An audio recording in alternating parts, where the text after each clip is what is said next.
Okay, good morning, everyone. I'm Vinod Malhotra from Microsoft, and today I'll be presenting one very powerful technology which helps solve one of the biggest pain points, getting your application, especially the multi-tier apps, ready for testing. So how do you deploy your build? I'm going to talk about this solution in the context of the new product that we are launching with 2010, Microsoft Visual Studio Lab Management.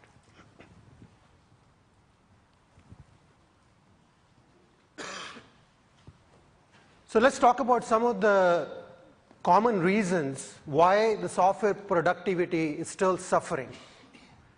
Starting with, especially if you're dealing with multi-tier apps, let's say you got 3-tier web app, you got client, you got database server, you got web server. Just getting that application deployed on these multi-machine environments is pretty painful and takes quite long. For some of our customers, this can take hours, or in some cases, for very complex setup, could be days or even a week. And then once your application has been deployed, then how do you optimize your testing? How do you know what to test first and then do something else?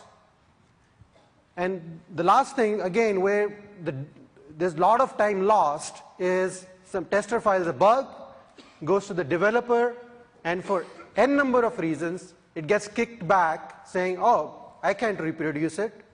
Maybe the instructions were insufficient, there were no logs, there was no stack trace, and maybe it was a different environment. And for all sorts of reasons, the bug, you cannot repro. You ship the software, the very first day, goes to the customer, and the Murphy's Law hits, right?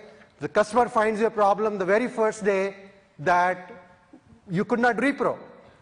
So those are common problems which impact the quality and the productivity of your tool, software development. So what if we could automate this whole build, deploy, test cycle so that it doesn't matter how complex your setup is. You come in the morning, you have a full report in front of you with the application deployed that tells you what's the quality of the build and what to test next. And you really want to start testing the test cases or the areas where there were recent code changes. If something didn't change, there's no point in running regressions on those. And finally, when we talk about this bug ping pong, so if the developers could easily get access to the same test environment that the QA was using, and they could do that in minutes and not have to go through this whole mechanics of spending hours to do this setup, wouldn't that be great? And on top of that, if the tool automatically captured all the steps that the testers went through and gave them a complete report of this is how the bug happened, that can solve a big pain point of this bug ping pong. So how do we solve this problem with 2010 Visual Studio? So we are introducing a new tool, which is the Microsoft Visual Studio Lab Management. And this is one of the additional services built into TFS, which is our backbone. So TFS is your store for all of your source code, your work items, your build management, your test case management, and now also for lab management. And this behind the scene talks to System Center Virtual Machine Manager, which you get when you buy lab management, which allows you to quickly deploy virtual machines on the Hyper-V hosts. And your virtual machines can be stored in a library for future reference. So with that, I'll show you a quick introduction to what lab management is before I dive into this whole build, deploy, test automation.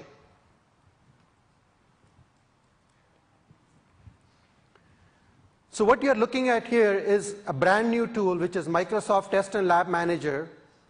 So this is part of Visual Studio Ultimate, as well as it is sold standalone SKU called Test Elements. So it has two main activity centers, the Lab Center and the Testing Center. So right now I'm showing one virtual machine environment for my 3-tier web app, where this machine is my client, which is a browser, and my server-side environment is running in 2 different virtual machines. One is my database server, SQL 2008. Another is my web server. And this is a completely self-service model where I have a library of virtual machines from where I can quickly create new environments.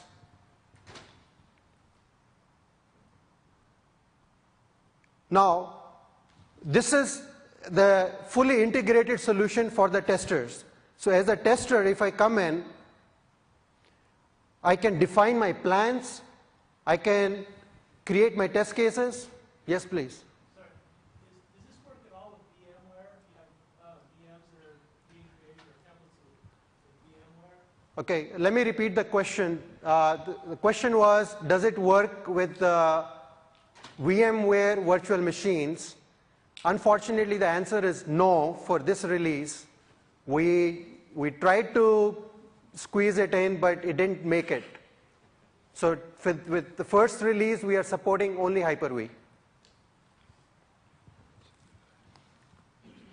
So here I have my test plan, my test cases. I can track my progress on how things are going.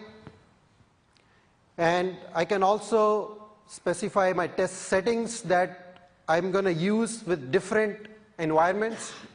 So one of the very powerful features with 2010 is various remote collectors that we can run on your machines where you are running tests.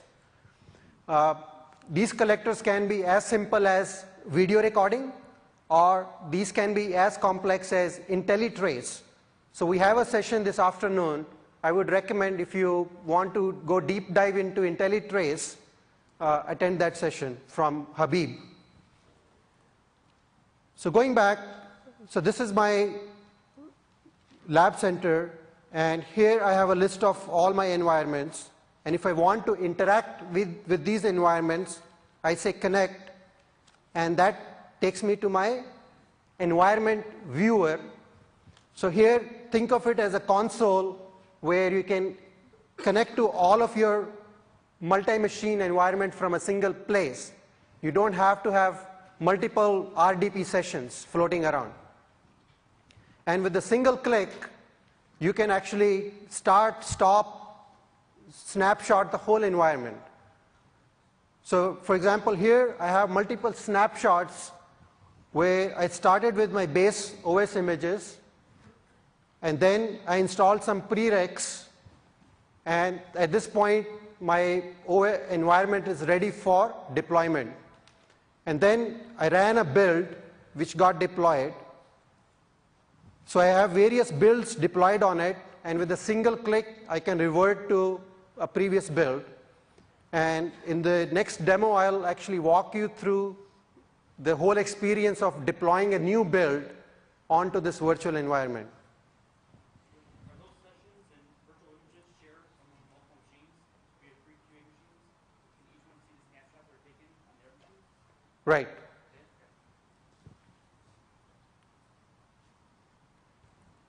So the snapshots are taken across all the machines which are part of that environment. Okay? So let's switch to our presentation again. And now let's talk about the build, the typical workflow that you use today. So you have some sort of a build definition which triggers a build.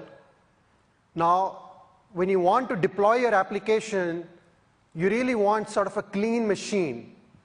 And in order to do that, people either re-image the machine, they use either ghost technologies, or they just re-image the machine in various ways, which takes time. It can take like half an hour to 1 hour just to re-image one machine. And then you have to deploy the application on it. And on a multi-machine environment, again, you will have some sort of a homegrown solution where you're pushing bits around, and it's error prone, it's not well documented. So this, I marked these as red because these are the areas where there's a big pain point today. And once this is done, then you run tests. However, when you're running tests, your environment gets polluted. Let's say you want to run some negative tests, some destructive testing. You introduce corruption in your database. Your whole environment is destroyed at that point. You cannot run any more tests. And see how this whole thing becomes so much more powerful with lab management. Here, take the same workflow. You start with your compilation, which is your standard build definition. And you can restore your environment to a baseline snapshot. Takes a minute. So there you have it. From hours, in a minute, you have clean image of the machine on which you can deploy your application. Then you deploy your application using the distributed workflow that we are supporting in 2010. So this is leveraging team build. It has an agent controller architecture where you have an agent installed on each of these VMs, and you can push whatever activities onto all those machines which are part of your environment. So once your application is deployed, you can take another snapshot. Why? Because this allows you to do a lot of exploratory testing, destructive testing, or even regular testing, and revert back to a clean state where you can run more tests. Again, in a minute, you revert to a clean state, start running more tests. And the cycle continues. So now, let me walk you through the real experience of building and deploying a multi-tier application. So by the way, I'm running a real lab here on my laptop where I have these 2 virtual machines running for my application. And I'm also running Visual Studio, TFS, and Virtual Machine Manager, everything on a single box. All thanks to Hyper-V. I can run all multiple machines on a single box. So let's go to Visual Studio. So this is my Team Explorer in Visual Studio, where I store all of my build definitions. So I have one definition, which is my standard build definition for compiling my solution. And if you are interested in more details about the basic build workflow, we have another session this afternoon at 3 o'clock that Jamie Cool will be presenting. I would encourage you to attend that. So along with the build here, you can run some unit test cases, and it'll compile your solution. And one of the things that I'm also doing here, again, which is new with 2010, we have a new technology called MS Deploy. This helps you deploy, package, and deploy your web applications. So by just passing this flag parameter, which is p deployment equal to true, the build workflow will automatically create a package for my web application that I can deploy on another server.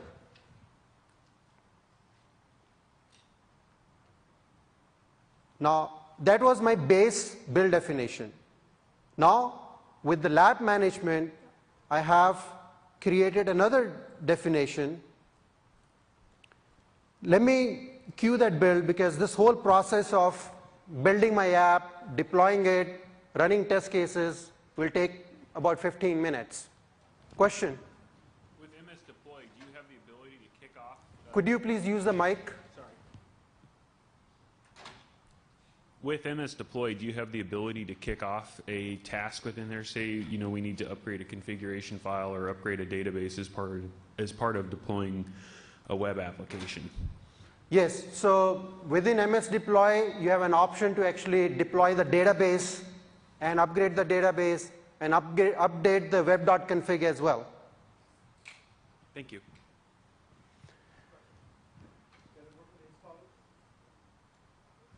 So the question is, does it work with installer? Can you be more specific? Deploying from a build versus somebody getting the build, the installer can run the installer assign or deploying the binaries directly into the Yeah. Okay, the question is, can I, let's say instead of pushing binaries, I'm creating an MSI. Can I deploy that MSI remotely on another machine? Answer is yes.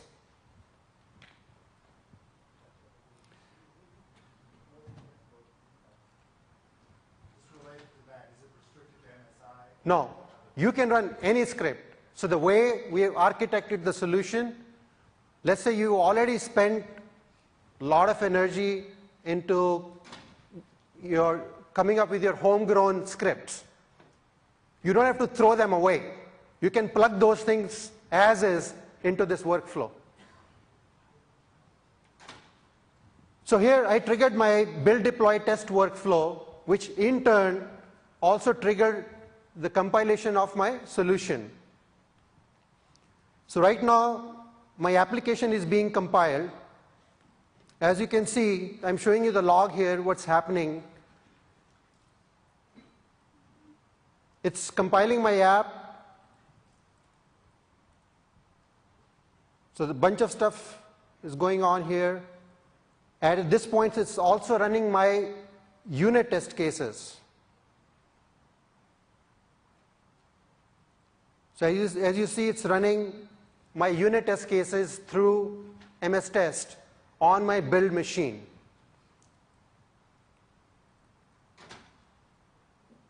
So let me take you back to how this whole thing is working behind the scene.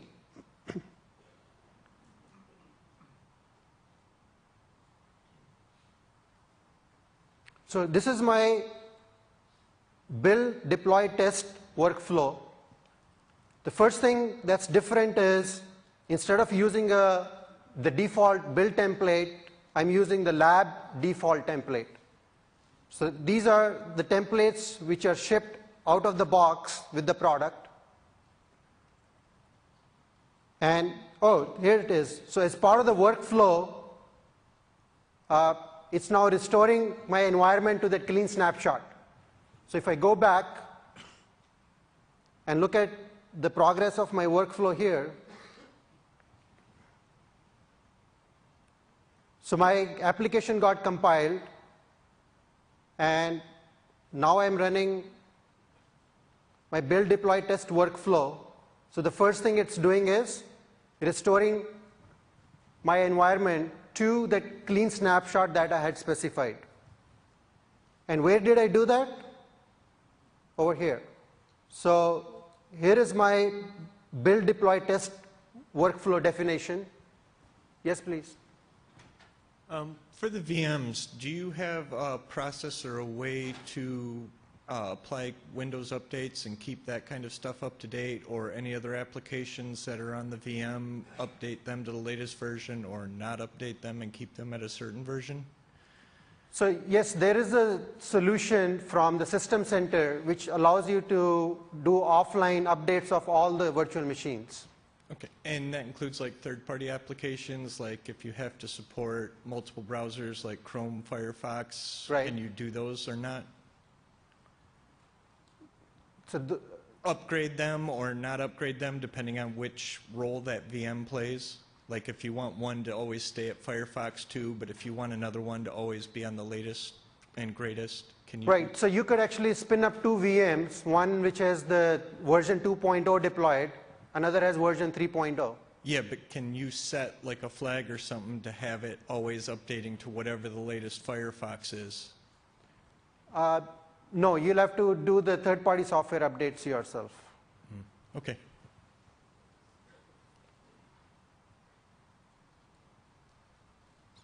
So this is my end-to-end workflow where the first thing I specify is what's the environment I'm going to use to deploy my app. So again, seamlessly it shows up in this workflow in the Visual Studio. The next thing I say is revert this environment to a specific snapshot. If I click on this, I can see a list of all the snapshots which I showed you earlier. And I've specified that this is my base snapshot ready for deployment on which I'm going to do the deployment. Next thing is, this is a wrapper workflow. I can queue a new build within this, or if let's say the build was already done, and now I want to deploy the same build on different environments. For example, TFS, internally we have about 30 different configurations on which we test. So the same build will get deployed on a single box setup, 2-box setup, NLB setup. In that scenario, I can pick an existing build and deploy it on different topologies or different configs. Now, this is my deployment screen where I specify I have access to all the virtual machines which are part of this environment. And I say on such and such machine, run this particular deployment script.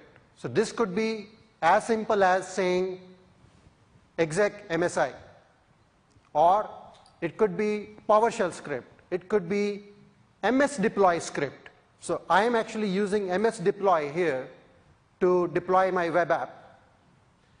And on the database server, when I did the build, DBPro has already created a deployment script for me, which is a SQL script that I'm running here.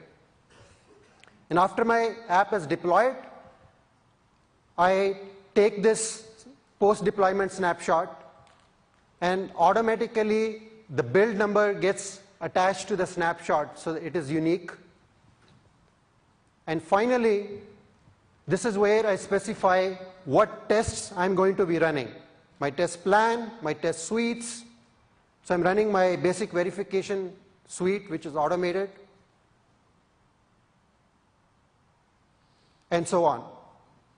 So that completes environment, build, deploy, and test how you do the setup. So this is a one-time thing. You set up your build definition, and this thing will continue. So I'm going back to my deployment workflow. I'm looking at what's going on. So as you can see, my workflow is still running. It has finished the deployment on my web server.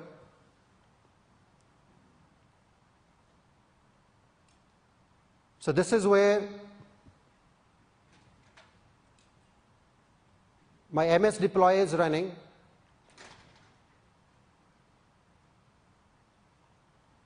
And MS deploy is automatically taking stuff out of the package which was created and deploying it on that machine, on my web server.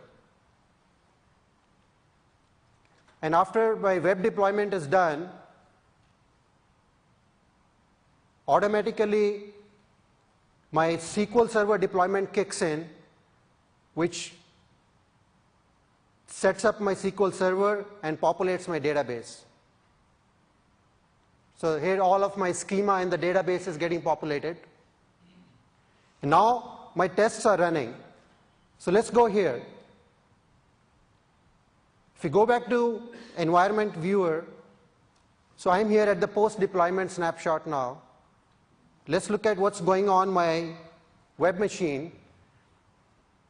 If everything goes well, my application gets deployed, you will start seeing a remote test running here. So now it's connecting to, so this is nothing but an RDP session to that virtual machine. And I have the test agent running here on the machine. As you can see, it says running test. So I expect the application to pop up anytime. And it also tells you what test case it is running. So I have one automated coded UI test.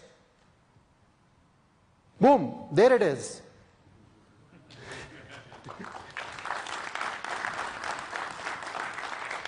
So this is the first time the application is coming up. So the ASP compiler kicks in. So it will take a few seconds, a minute maybe, for the website to come up. But as you can see, I just clicked on the workflow that did my build, that compiled all of my solution, dropped everything into a drop location. Then my environment got provisioned to a well-known state to which I can do the deployment. After that, the deployment happened, and the test cases got kicked in.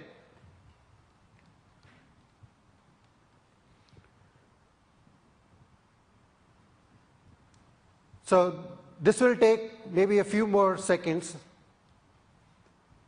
because this is the first time the app is coming up. So the whole ASP compilation is happening in the background. Right, I could have done that in the workflow to basically kick off the JIT. Yes.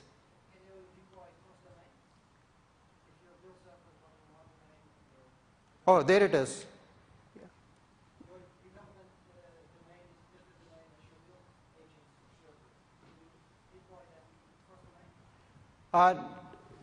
Not really. So all the machines we would expect to be in the same domain. That's required of the STVM then, though, not file management, right? All the agents and controllers have to talk each other. So my automation, UI automation test is running. So when you take a snapshot, and you said snapshot of the test environment, and your test environment is multi-tiered.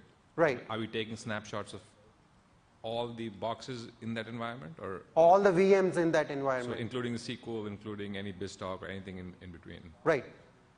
So for example, one of our internal customers has a 6-machine environment. So when they click on that one button, snapshot, all 6 machines get snapshotted.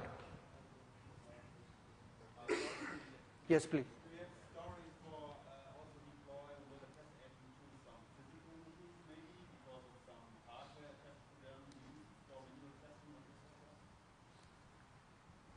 Right, so you can customize things to actually deploy things on physical machine as well. So, and the revert to, so then you have no snapshots to revert to. No, you don't. So you lose advantage, you lose the virtualization features at that point. So the agent has no feature for reverting some kind of software back.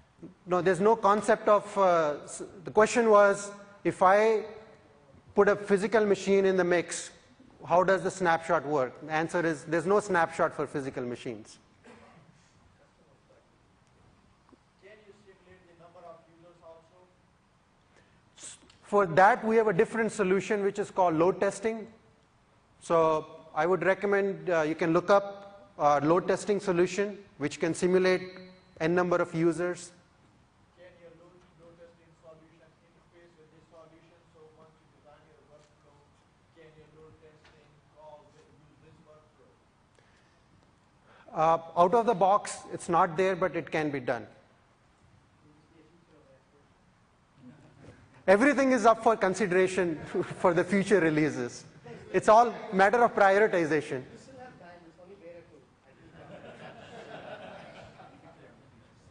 have one more question.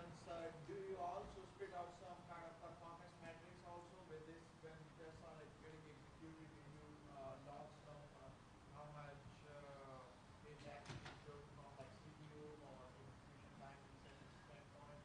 Do you spit out that information as well? So the question is, when we are running the test cases, can we capture information like what was the CPU usage, what was the memory usage for that test case?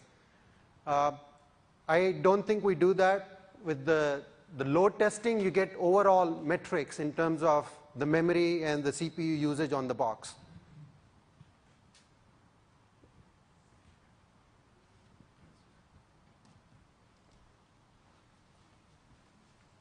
You can customize the test stuff to do that, though. If you want to talk about that, you can see me after. Okay, so Mark Windland, I'll be tall and in the back.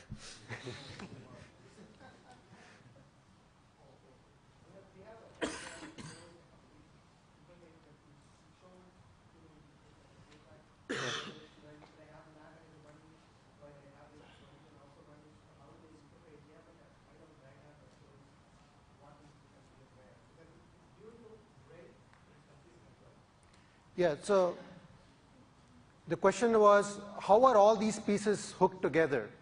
So I'll go back to the previous slide.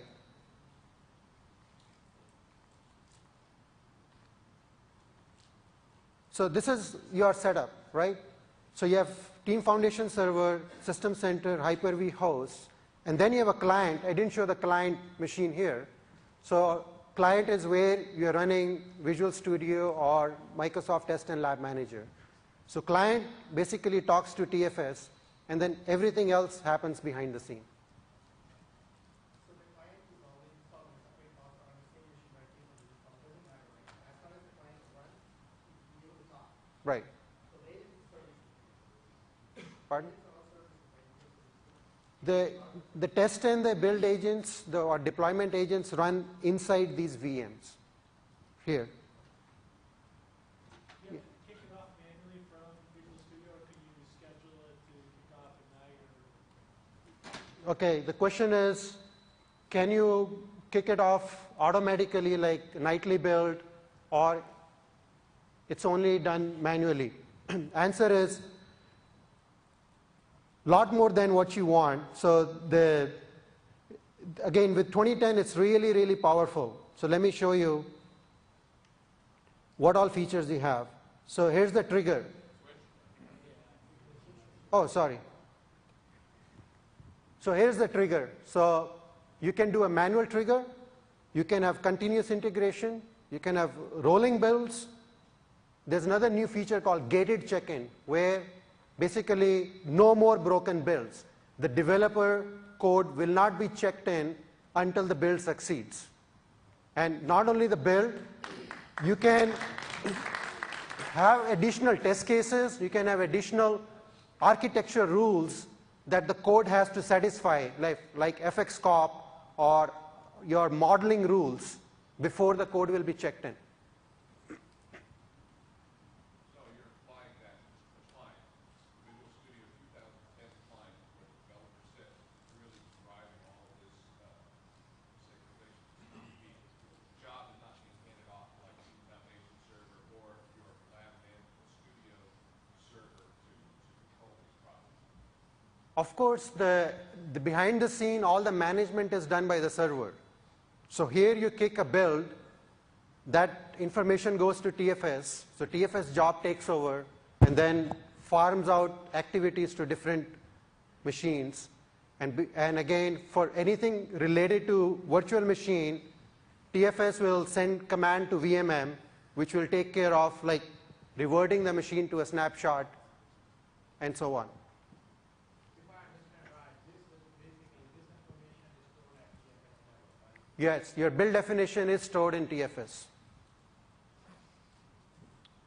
What if you're not using like TFS? So we have our own source control, we have our own issue management. Can you leverage the lab manager part of it?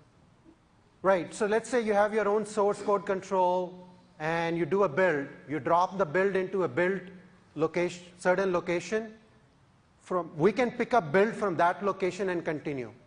But for the rest of that work, you still need TFS, because lab management will not work without TFS.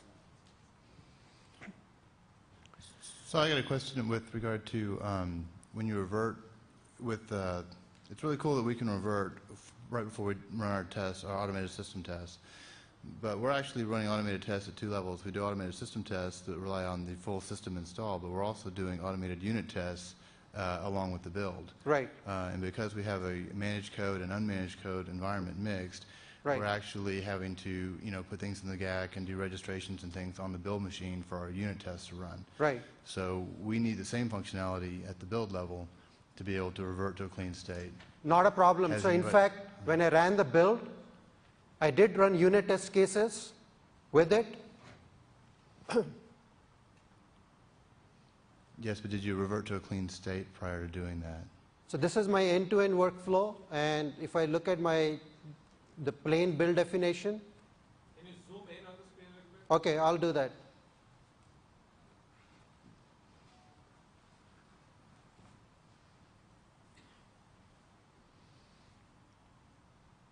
So as part of my basic build, I ran my unit test cases. And because I had introduced a bug, so 24 out of 30 test cases passed and 6 failed. This all happened on the build machine. Yes, my point is, though, that in our case, in order to ensure complete reliability in our test results, we would have to revert the build machine to a clean state on every iteration of the build. And we're doing that with our current tool set. So I'm just Okay. wondering if there's any way to do that in Team System. Yeah, I think we can have more detailed discussion on that later in the context of time constraints right now.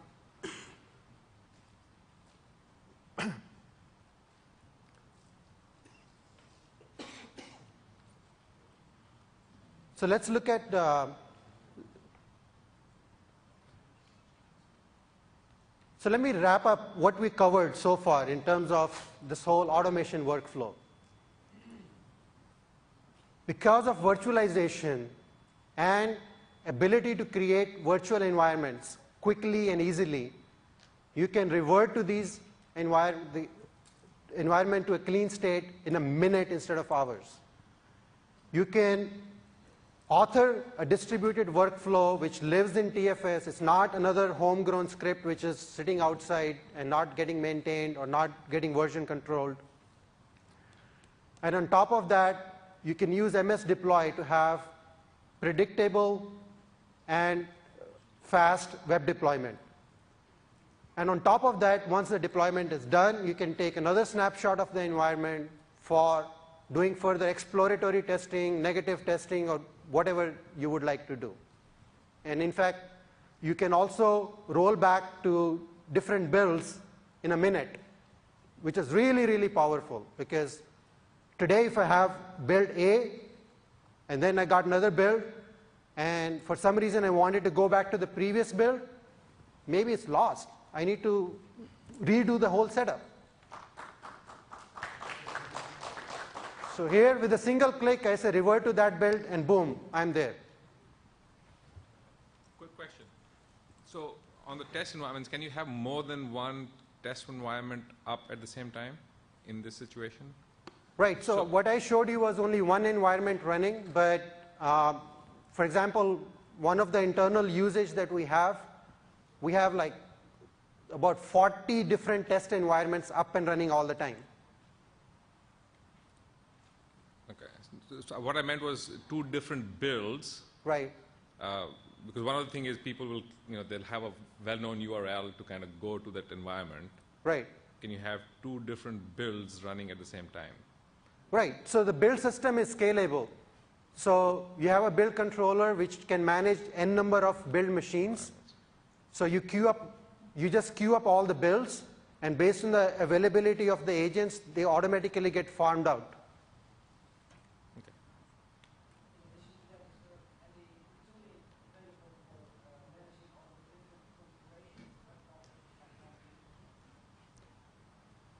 The question is there tooling available to manage different configurations for like web.config? The answer is yes. In fact, that was covered in one of the sessions just before mine. I would recommend you look up that session, which went into the details of the whole MS deploy and how you can also deploy databases, different configurations, and so on. I think my question was similar to the last gentleman's. If I have 3 different testers who are working on the same project and they're each doing different test cases, do I need to create 3 different sets of virtual machines and everything in order to be able to have them individually testing, or is there a way to sort of spawn 3 separate environments from the same virtual machine images? So this is where, again, virtualization really helps. Let's say I have this master environment that I'm running. I can save it. Oops, sorry. So this is the environment I'm running, and let's say I want to create multiple copies of it so that different testers can run things in parallel. I can save this environment into the library and then spin up more copies from there and say deploy. However, for that, you need to enable another feature with the environment, which is called network isolation, again, built into the product. What that allows you is, as you clone these environments, if you don't do anything special, all the VMs clones will come up with the same computer name and same IP address. You'll end up with network conflicts. So when you create a new, when you want to clone this, you turn on that checkbox. I'll show you where that is. So let's say I'm creating a new virtual environment, and here we have various capabilities. One of the capabilities, enable network isolation. Once you do that, you can clone multiple copies. Okay, so then at that point, if they go ahead and snapshot an environment, I now have, say, 3 different copies. Those are all essentially Totally unique. independent. Yes, okay. Thank you. I think I need to proceed with the presentation. I can take more questions after 20 minutes.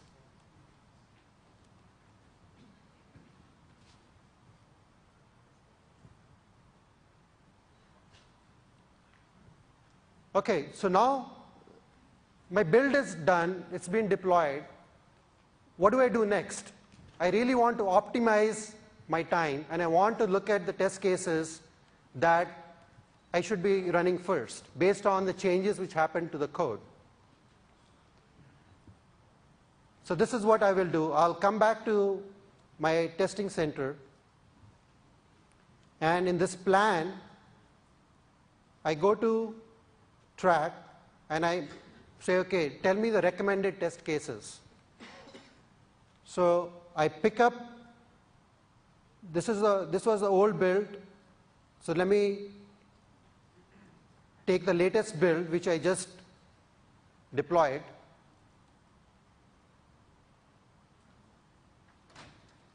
Oh, this is actually the latest. So I go back to my recommended test and say, tell me what changed with respect to the previous build I did.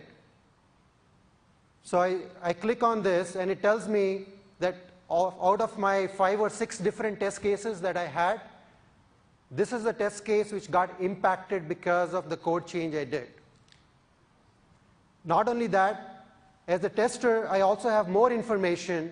When the developer checked in the code, he mentioned what feature he implemented, what task was completed, and what bugs were fixed.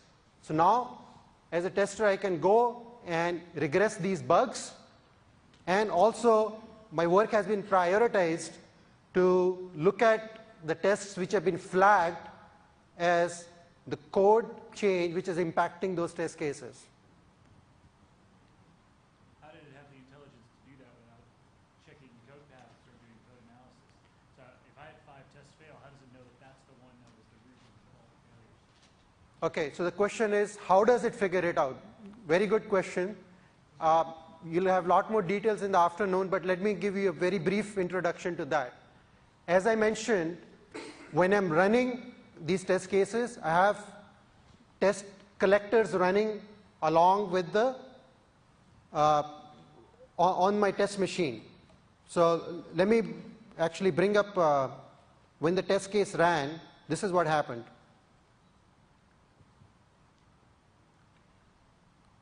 So let's say I ran this test case. When the test case ran, it captured all that data along with it, which was my system information on where things ran, all the multi-machines. It also captured my run file, which is standard file you can open in Visual Studio. It captured my debug files. It captured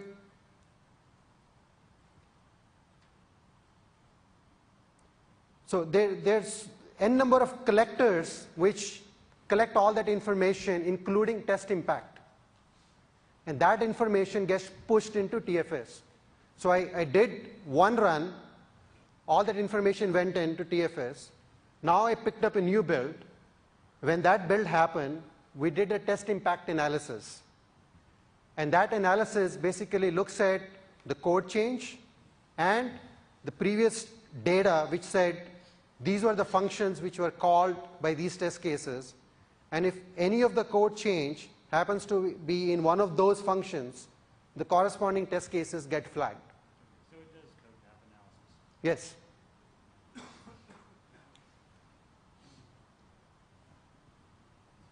So to summarize, we did a build, we did a deployment, now we want to continue with more testing, and with this test impact information, you can prioritize and optimize your dev and test cycle.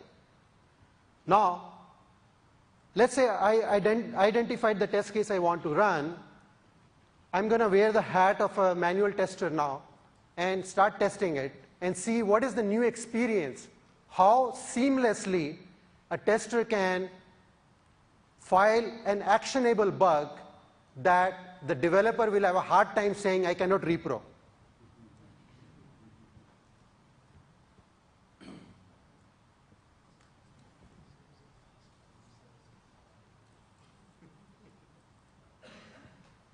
So let me go to,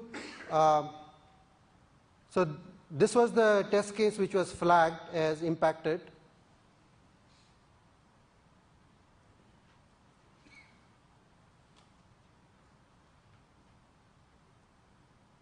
So I'm going to look at that test case.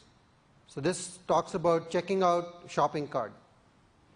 So I'll go back to my testing center, and I'll pick up this test case which was flagged as impacted by the code changes.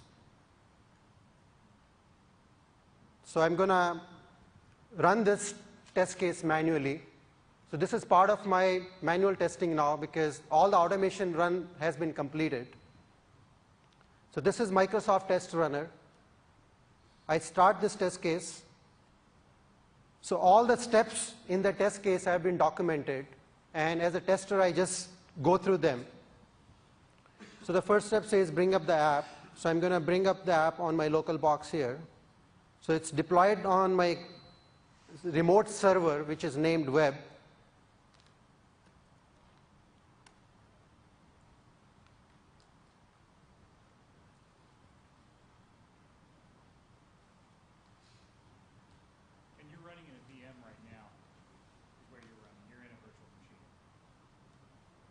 In fact, I'm running even Visual Studio in a virtual machine, but that's independent. My application was deployed on virtual machines. So my question is, if you're the tester, are you right now running the test on your local machine, or are you running it on a virtual machine? I'm running it on virtual machine because my application tier is on a different machine. So I'm pointing to my app tier here, which is a computer name called web. If I go back here, so this is my web machine on which I'm going to be running my test case. So my app came up, and with a single click I say, okay, this step passed. Click on this link, okay, that worked. Click on next link, and so on. So I sort of start doing manual testing. And now I click on add item to the cart, and let's say I do a checkout. Okay, that's working. I say green, continue, fine. So now I need to start filling in information for shipping. So let's say this is me.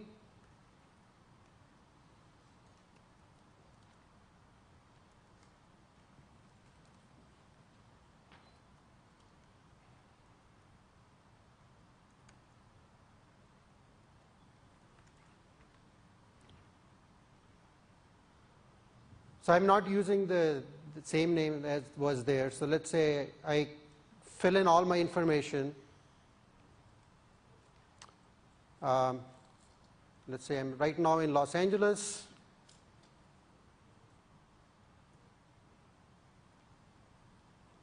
And I pick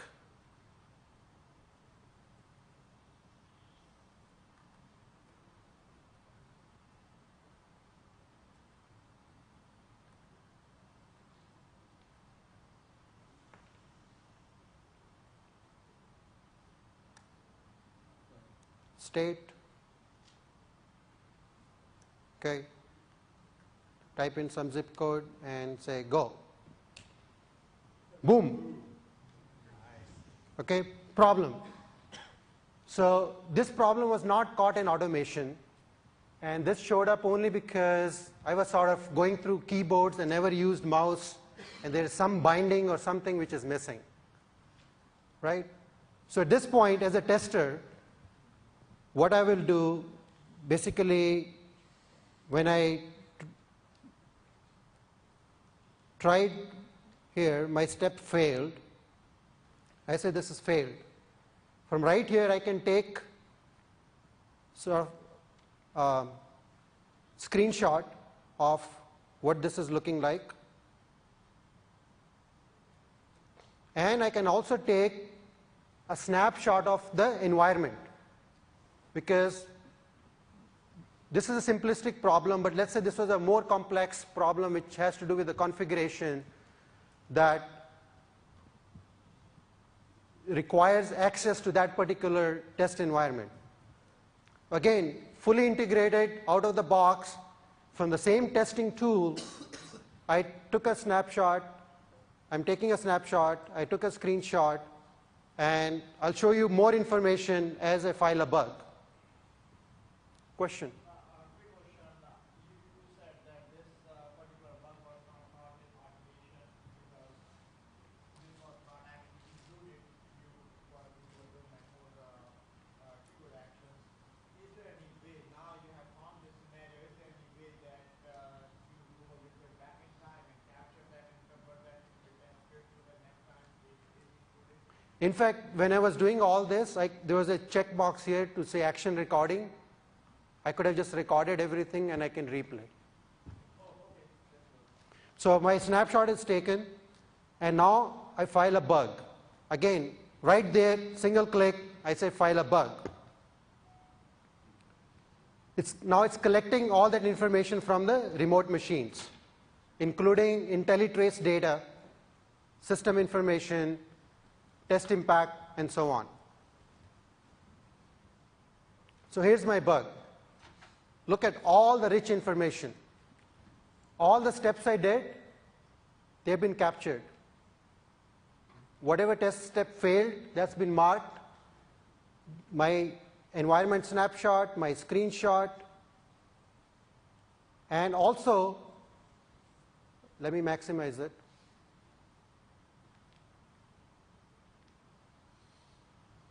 The video of all the steps that I did is captured, and it's time indexed.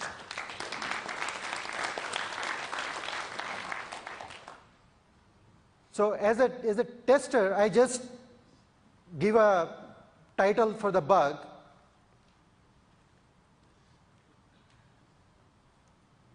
okay, and save it. Now, additional information which is captured here is system information. This is my client machine, and then system information for my database server, and system information for my web server, including what was the memory usage at that point in time, what was the total virtual RAM, what's the OS, processor speed, all that information is captured. No more going to about, copy, paste, and half the time people forget to put that information. And all the logs are attached to the bug, my action logs, my media file, system information, and my IntelliTrace logs as well. So I filed this bug. Now I'm going to switch hats. Let's say the bug has been filed, Now, as a developer, I'm going to work on this bug. So let me mark this test as completed, and I move on. And let me go back to Visual Studio, which is where the developer lives. Question. So you were saying before that you could have recorded the things that you were doing. So even though you followed the steps of the test, you might have done something different. You can't really remember after when it failed what you did that was different than the actual test. So that's already recorded and captured. That. Recording that. Now, if you have some recordings, can you go in and change things once those recordings are, I mean, as a code, could you go in and look at the different things you did when you make an automated test? So when you make automated, you actually, yes, you generate a C# code, and then you can go in and add assertions and do various things.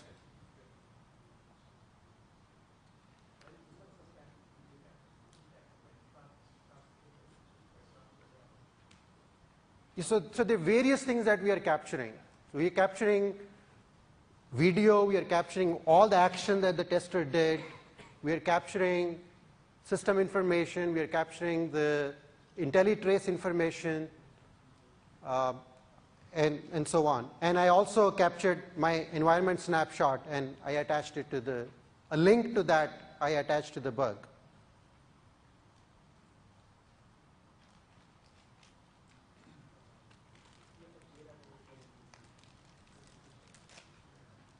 Yeah.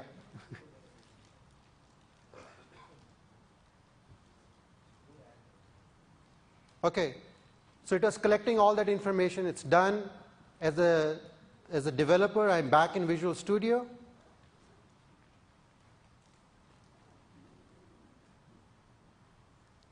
So I come in here, look at all the active bugs.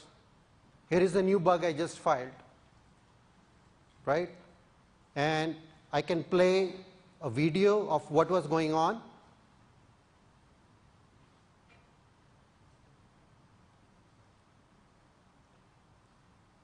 So remember, I was doing a lot of playing with the keyboard here, going back and forth. So my video has been recorded.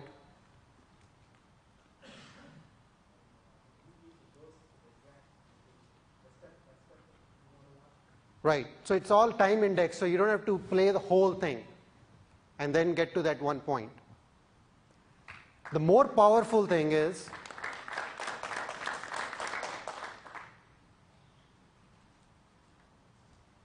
so I'll stop that video.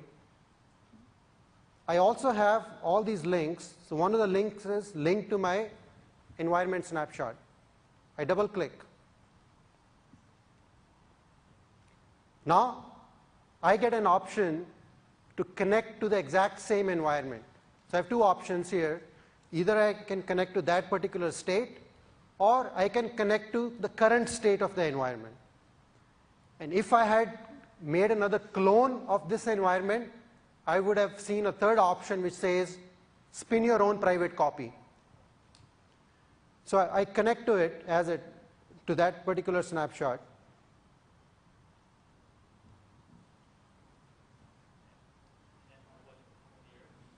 Pardon? This is that it's in the same state when I took the snapshot while filing the bug. Are all those action reporting capabilities limited to ASP.NET apps, or could you have, like we have a mix of ASP.NET and classic ASP, but it still record the actions on the classic ASP pages? Mark, so the question was, is the action recorded supported only for ASP.NET or the classic ASP also? Yeah, so we don't care. We don't know. So I think this has come up a few times. I seem really loud. Putting me with the microphone is like taking a cup of salt water to the ocean. But the coded UI test is working through the accessibility layer, through the UI layer. We don't really have any knowledge of what you did. So if you have some, VB app that you wrote in 1924 you don't have the source code for anymore that you know, I don't know, inherited from your grandmother, whatever. We're just going to try to get it through the accessibility hook, so we don't really know what's going on the back end with that kind of testing. You know, of course the logging does, but not the... Okay, so let me wrap up what we saw. So we walked through the experience of creating a bug, a very rich, actionable bug. Developer gets access to that bug, and if you have created additional copies of the environment, they can continue debugging without blocking the testing.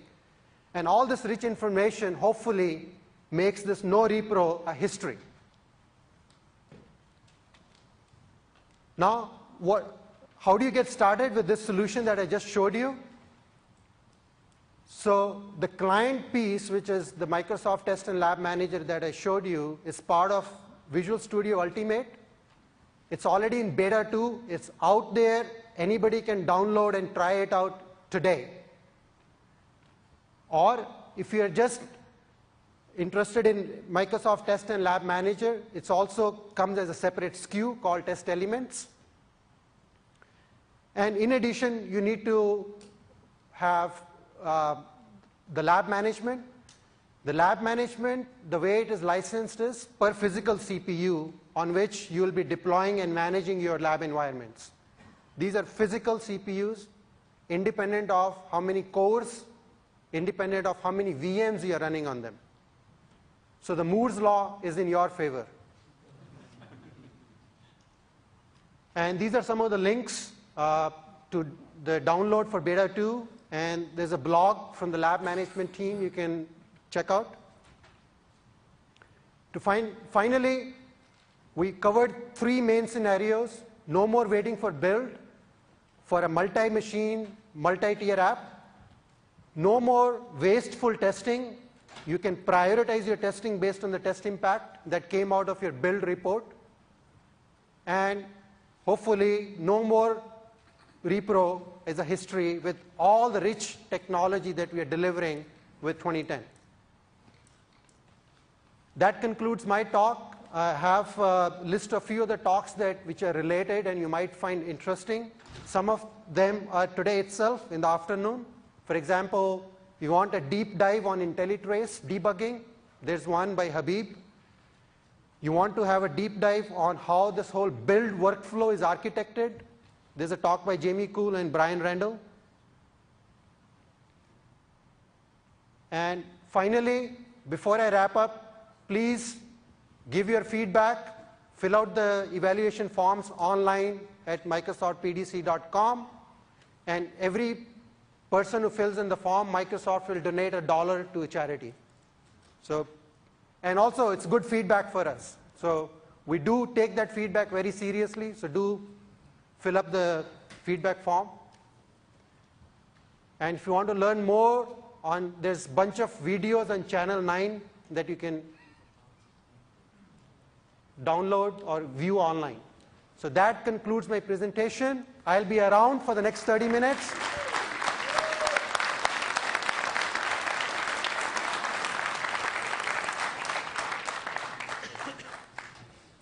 Thank you. What a wonderful audience.